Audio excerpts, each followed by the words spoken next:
Привезти Романовых в Польше. Да, такое теперь возможно с новым DLC для Хойки. Это своеобразный немного секретный путь, потому что изначально его у вас нет. Но на деле он появится вот здесь вот и даст вам неплохую такую веточку на Славянский Союз. Для этого, как вы понимаете, надо пойти в собрать Регенский совет, потом выполнить условия акта 5 ноября и все время отказываться от правителей, пока не дойдем до Анастасии Романовой. А уже потом сможем поразвлекаться с новым древом. Что ж, давайте сразу же со старта уходим собрать Регенский совет. Есть одна небольшая проблема за Польшу в виде близится крестьянское восстание, 365 дней. Но мы в любой момент можем успеть взять 4-летний план, улучшить сеть железных дорог и провести аграрную реформу. Так что не забывайте, думаю, гражданка вам не особо сдалась. И, к сожалению, за это не дают никакую ачивку, хотя путь вроде бы немного тайный, интересный, но почему-то ачивку пока на это не придумали. Но все равно нам это не помешает заценить данный путь. Новый год все ближе к нам, уже скоро-скоро наступит пора праздников, а значит можно себя порадовать новыми покупками. В частности, я хочу подобрать себе новый жесткий диск, а то очень много материала снимаю, а места не хватает. Так что для этого я зашел на e-каталог и решил подыскать себе интересный вариант жесткого диска. Собственно, здесь очень много разнообразных вариантов, в том числе можно посмотреть по популярным моделям. Для удобства давайте, наверное, возьмем внешнюю, все-таки такая моделька будет поинтереснее. Ну и, наверное, терабайтик, 2, вот так, чтобы модель немного ограничить, а то слишком много тоже не нужно. Ну и давайте посмотрим, какие нам варианты предлагают. Аж целых 78 моделей. Притом достаточно разной ценовой категории, так что давайте подберем что-нибудь более-менее годненькое. Например, ВДшку. У меня, кстати, вот такое вот примерное есть. Добавим его в сравнение. Смотрите, следующим какая интересная моделька идет. Мне, честно, внешне нравится, как будто бы камера такая. Тоже давайте в сравнение его добавим. Ну и, кстати, 2-терабайтный. Смотри-ка, какой интересный. Красавец, такой синенькой окантовочкой. Тоже давайте в сравнение. В итоге здесь мы сейчас посмотрим, что к чему. У нас гарантия, во-первых, по 2 и 3 года. На зелененькие, кстати, 3 года. Это неплохо. Но, правда, проблема, что они примерно стоят одинаково. Ну, чуть-чуть дешевле. Тут 2 терабайта. Хотя тут я не доглядел для игровой приставки. Ну, да, не то, что надо. Ладно. Тогда у нас 2 варианта остается. Оба для ПК, оба на 1 гигабайта. По скорости, кстати, они одинаковые. Даже по весу примерно одинаковые. Все они уже весьма старенькие. Но не знаю, как-то у меня вот к этой марке больше душа лежит, поэтому давайте посмотрим поподробнее именно этот вариант. Здесь и характеристики можно подробнее глянуть, вплоть до интерфейса подключения. Ну и, конечно же, отзывы тоже посмотреть. Притом отзывы уже весьма островаты, видимо, моделька сейчас не так сильно популярна, но и не важно. Старая, но надеюсь, что качественная. Ну ладно, несмотря на негативные отзывы, все-таки остановлюсь на этом варианте. Кстати, по цене, смотрите, как интересно, разница в 2 с лишним тысячи. Но благо на e-каталоге можно нажать «Сравнить цены» и найти наиболее дешевые варианты. Например, сейчас самое выгодное и близкое ко мне это CityLink. Так что все, я нашел себе новый жесткий диск, который могу подарить самому себе на Новый год. Если же и вы себя хотите порадовать подарками, то заходите на e-каталог по моим ссылкам в описании и порадуйте себя обновками. Начинается все с предложения более-менее нормальных кандидатов, древо которых вы можете видеть со старта, но каждый раз надо будет отказываться и прожимать «нет, у нас есть другая кандидатура». Толком придется 2 круга где-то провести, дважды отказать каждому из вариантов правителей, а потом, наконец-то, вылетит то самое приятное. И вот то, чего мы ждали, Анастасия Романова прибывает в Польшу. Варшавский замок, разукрашенные орлы. Да, я помню. Я единственный истинный король Польши. Знаменитая особа, называющая себя Анастасией Романовой, прибыла сегодня в Варшавский замок вместе со своим глашатаем, чтобы заявить, что семья Романовых по-прежнему обладает правами на польский трон. И она, как последняя из рода, должна стать царицей. Претензии Анастасии основаны не только на праве Романовых на престол Польши, но и на легитимности ее рода. Немалая часть бывших русских аристократов подтверждает, что это действительно та самая Анастасия, но многие считают ее эксцентричной, о чем вовсю трубит пресса. Хоть ее претензии сомнительны, она последняя в списке кандидатов, и отвергнуть ее значит оставить Польшу такой, какой она была изначально, с пылящимся пустым троном. Ну и нашим королем станет последний из рода Романовых. Прожимаем. Да здравствует новое государство, конгрессионное королевство Польша и Анастасия Романова. Последний из Романовых, стабильность минус 20. 21 января 1937 года. За это время я разобрался с Данцигом, остался лишь последний фокус. И вот оно, то самое древо, о котором я вам говорил. Романова пригласить сильную аристократию, панславянский реваншизм, потребовать подчинения Югославии. Далее мы можем заявить аж права на Советский Союз и под конец превозгласить славянское государство. Притом мы все так же можем потребовать Литву и восстановить унию, и воспользоваться немного другими путями. Нам это никто не запрещает.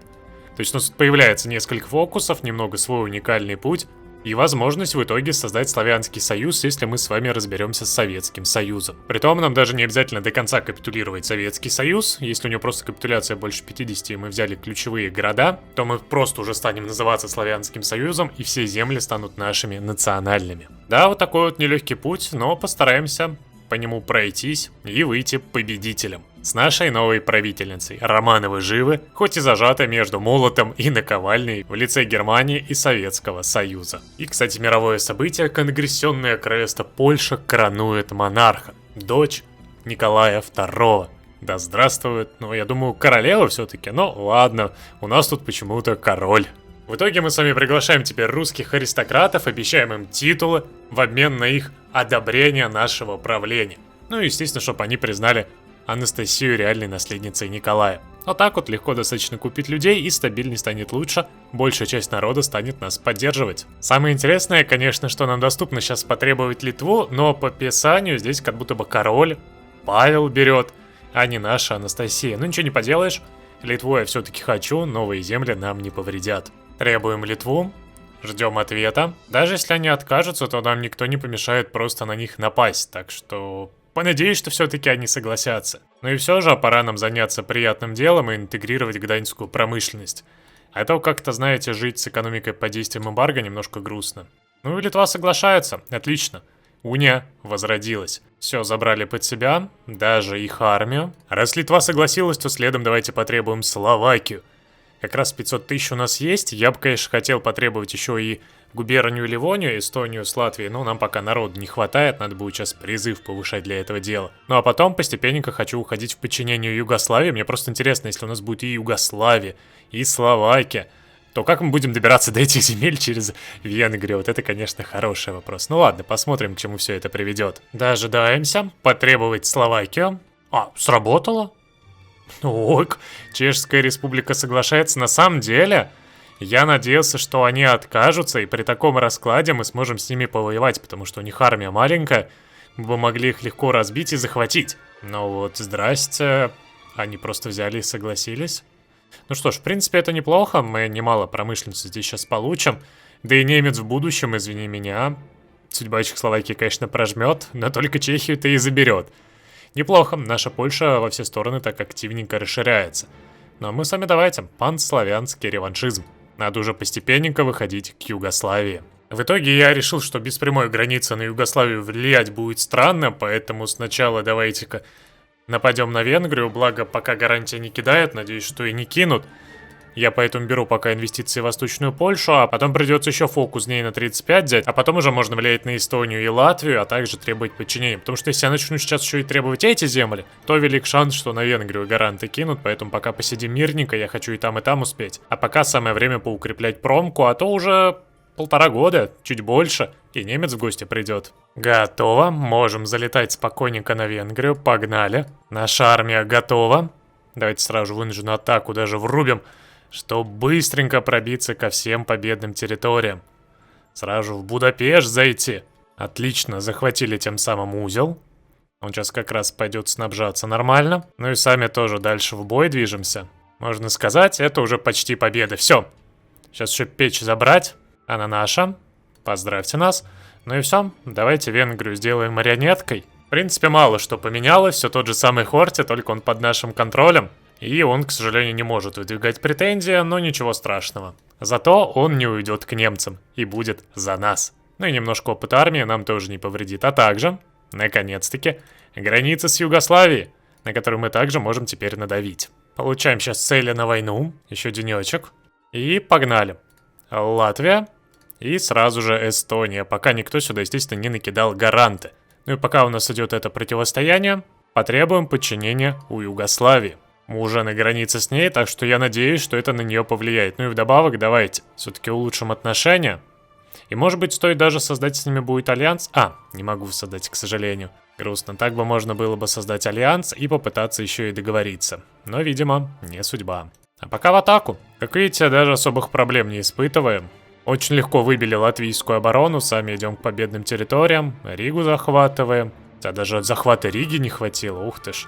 Отлично, Латвия сейчас капитулирует.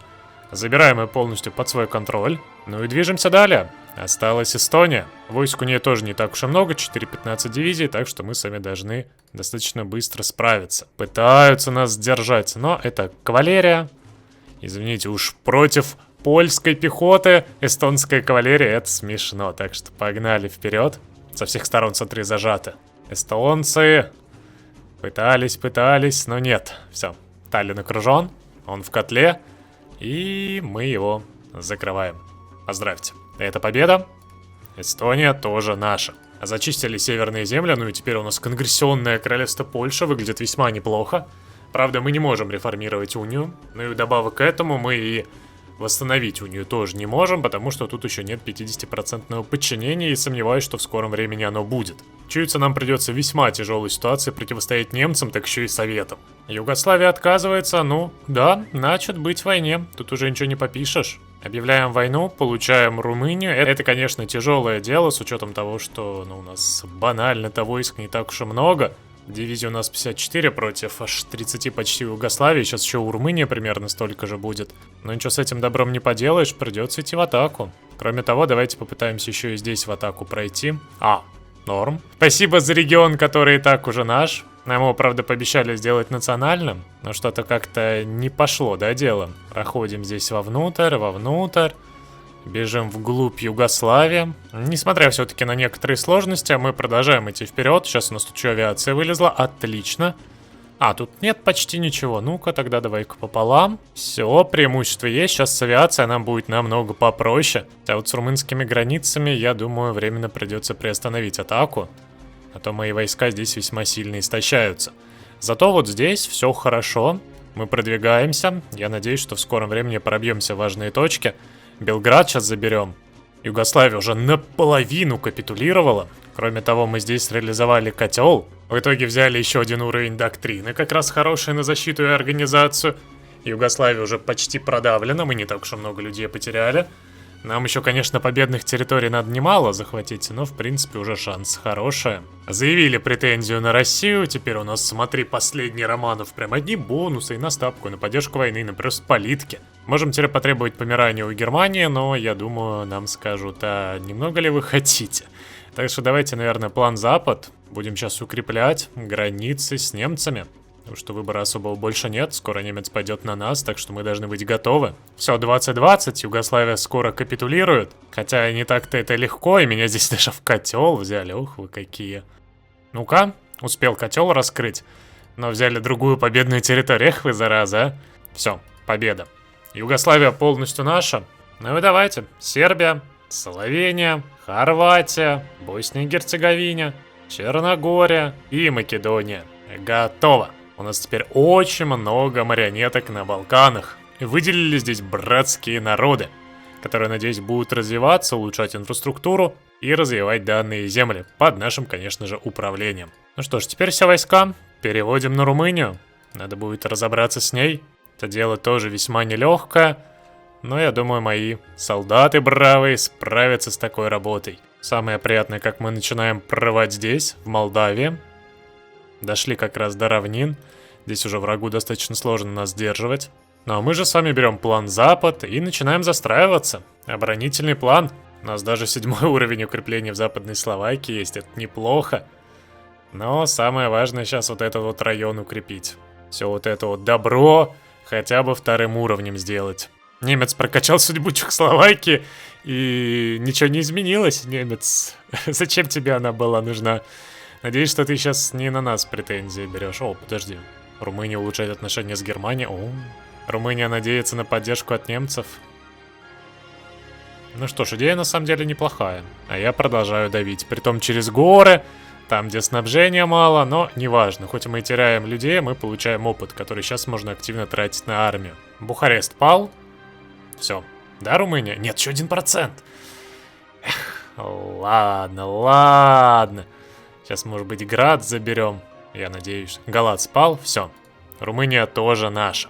Все. О, Соединенное Королевство гарантирует нам независимость. Кажется, это немного плохой знак, означающий то, что немец уже готовится прям к битве, да? Ну, в общем-то, Балканы мы разделили. Здесь Трансильвания, Молдавия, Румыния. Буковину я, правда, под свой контроль забрал. Не особо знаю зачем, но пускай будет. И на Балканах тут теперь прям раздолье. Кстати, про союзническое государство, извини, но не выйдет. Ну и Болгарию было бы еще забрать по красоте, но уже, к сожалению, все, хватит так рисковать. Пора, видимо, выставлять свои войска на границе с немцами. Судя по тому, сколько там войск, то да, скоро придут по нашу душу. Давай, пожалуй, сделаем прусскую линию. 70 дней, конечно, тратить на это очень дорого. Я вообще не понимаю, на самом деле, всего-навсего 4 укрепления за 70 дней. Вот тут еще хоть как-то смотрится за 70 дней такое укрепление, это я согласен. А все остальное выглядит как-то странно. Из всего этого я разве что войска бы с радостью взял. Так что давай прусскую гвардию возьмем под свой контроль. А так укрепления идут вовсю. Второй уровень готов, хотя этого очень мало. Но понадеюсь, что хоть как-то спасет. А вот теперь уже походу пошел Данская ли война как раз. Все, 70 дней. И начнется заруба. Правда, проблема в том, что у нас совсем не для этого войск. У них сотни с лишним, у нас с вами, ну, извините меня, даже 3 армии по 24 нет. Хоть и Балканы все наши, это нас особо-то не спасает. Ну что ж, понадеемся, что как-нибудь из этого мы с вами выберемся. А вот, кстати, и планы обороны. Их надо просто прожимать за 50 политической власти, когда мы будем воевать с немцами. Мы будем получать защиту на этих территориях, прорыв и атаку. Но благо, хоть за эти 70 дней у меня как раз обучатся войска хотя бы до 20%, так что смогу их вывести в бой. Ну и, наверное, у нас есть ПВОшки 1500. Хватит ли их? Вот в чем вопрос.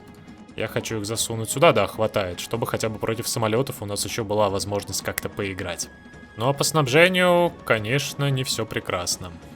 В ряде мест могло бы быть и лучше. Хотя можем сейчас вот тут вот грузовички запилить, и все стало хорошо. У нас как раз в грузовиках в запасах 500 есть, так что немного стабилизировали ситуацию. Ну и здесь тоже можем хотя бы на единичку моторизацию поставить. Во, уже лучше живем. А вот и здрасте, Советы оправдывают цель на войны. 175 дней. Каунас им нужен. Раз скоро война и достаточно тяжелая, я так подозреваю, что сейчас и немец с Советами, если пойдут, то это будет жесть. Мы ее никак не вытерпим на 2 фронта, поэтому давайте упрощать себе жизнь. В частности, дать независимость Чешской Республике.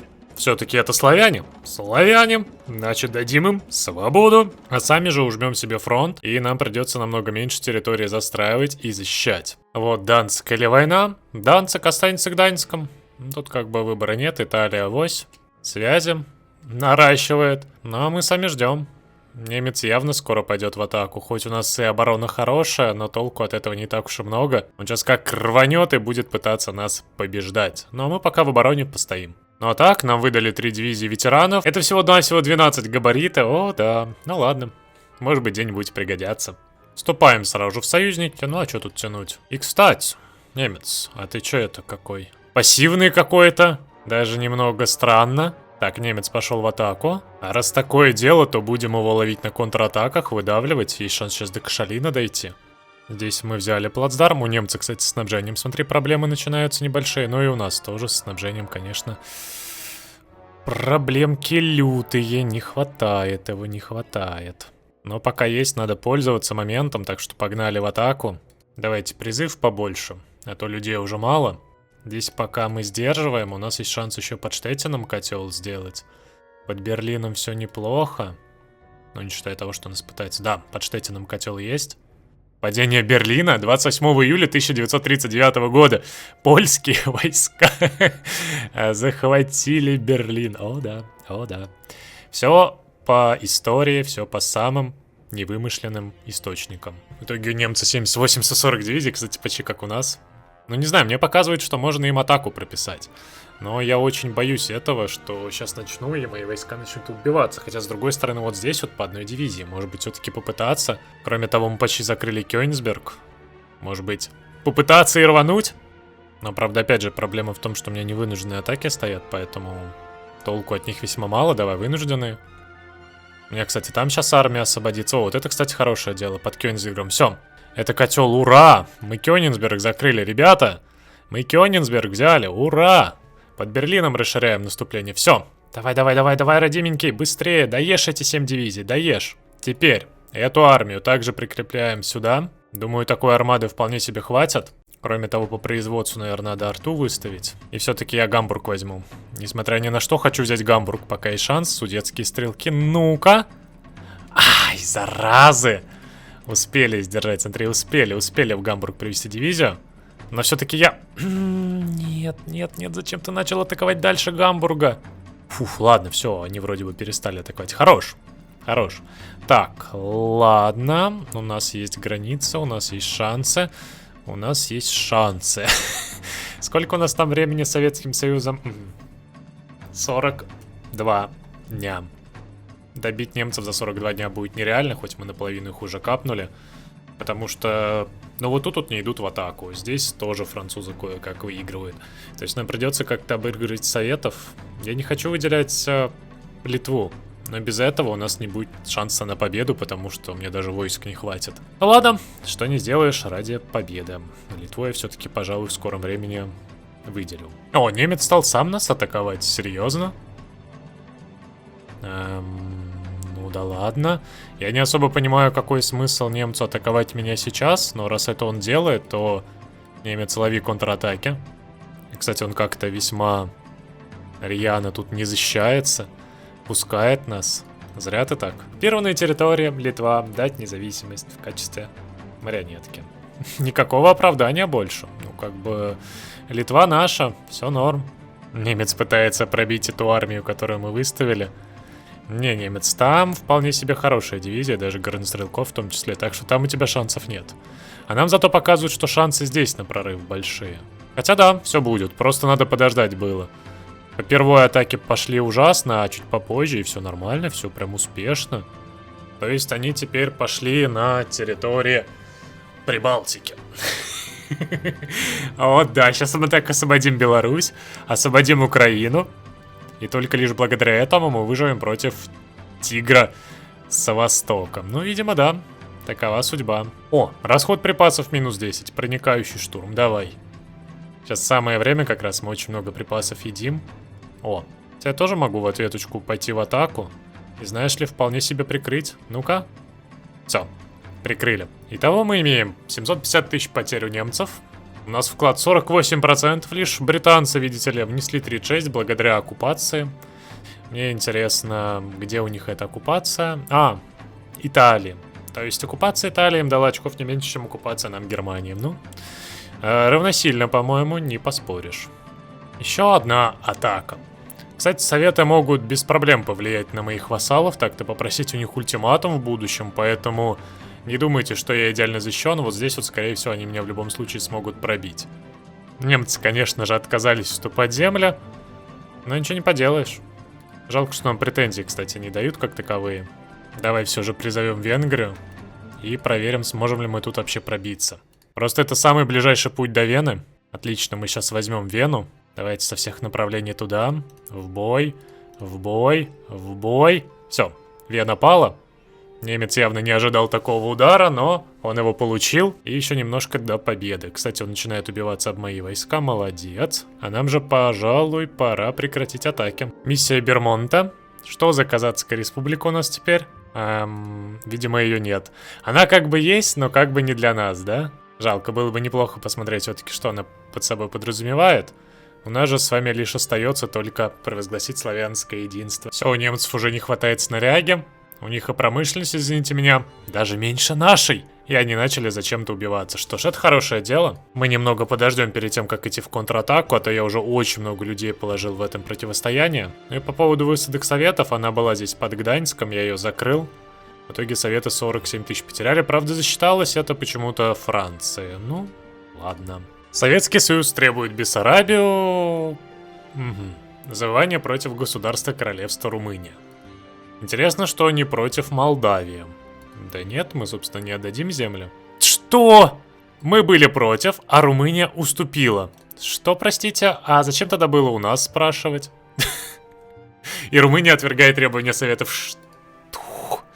Как это работает? То есть Молдавия просто взяла, отдала землю?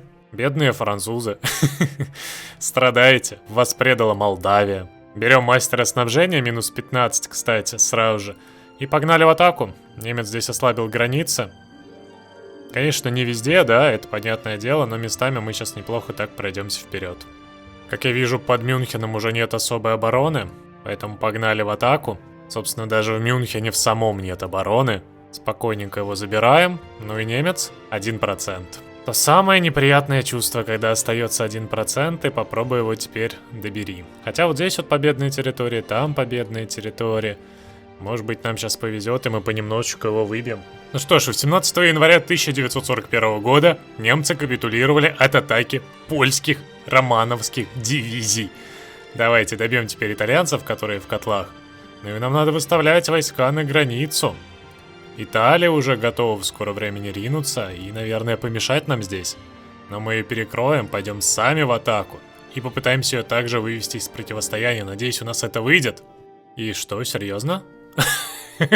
Британцы нас выкинули из Альянса? Очередная высадка Советского Союза. В прошлой своей высадке они потеряли почти 400 тысяч. Сейчас, видимо, они потеряют не меньше.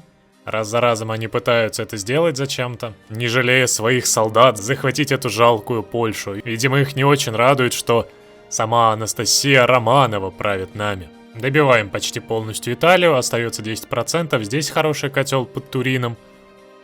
Ну и здесь мои войска также неплохо движутся.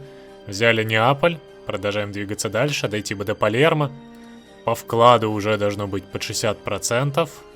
Ну, к сожалению, всего 57. Посмотрите на них, они врубили вынужденную оборону. Но мы все равно продолжаем идти вперед. Уничтожаем просто по полной их дивизии. Нас продолжают также сдерживать. Моя цель здесь сделать сейчас котел из этой армии. И все, это победа. 1600 очков у нас, и 600 у Соединенного Королевства, и 460 у Франции. Что ж, можем развлекаться и забирать под свой контроль достаточно много земель. И в итоге мы сотворили почти самые идеальные границы. Ну и по сути мы забрали все, что только можно было. Готово? Посмотрите-ка. Германия наш вассал. Италия наш вассал. Австрия тоже наш вассал. Союзники же забрали себе Ливию, Эфиопию, прочие страны здесь, ну и Болгарию взяли под свой контроль. Притом это просто временное подконтрольное государство, которое со временем освободится, и все. Ну а мы с вами можем неплохо так сейчас разрастись. Оккупированные территории. И вернуть земли все-таки. Богемия. Отлично. Атаки я у немцев забрал. Территории по границам как раз современной Польши. На дворе 25 мая 1941 года. Ну и наша с вами маленькая Польша вернулась почти к стартовым границам. Потеряла немного восток, приобрела запад. И теперь нам остается лишь одно. Борьба с Советским Союзом.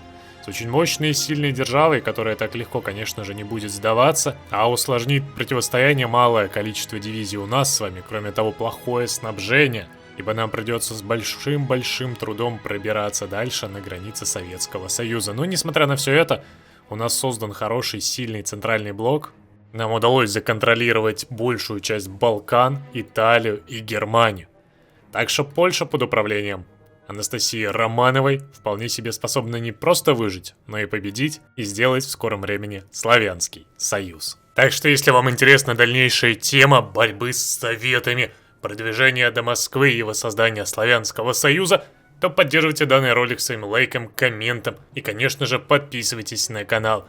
Я понимаю, что немного обузно было выделять Украину, Беларусь и Прибалтов, но для выживания Польши под управлением Романова даже такое вполне себе неплохо. Притом другой вариант — это просто подождать нападение с двух сторон, отступить, встать вокруг Варшавы круговой обороны, ждать пока Ишка убьет все войска и потом пойти в контратаку. Как по мне, это тоже, знаете ли, скучно. Поэтому хоть немного и обузненько, но мы с вами защитили Восток, смогли разобраться спокойно с немцами, а теперь пойдем всей силой давить на восток, раскармливать Беларусь, Украину, ну а потом уже спокойненько их присоединять в рамках ленд-лиза и управления субъектами.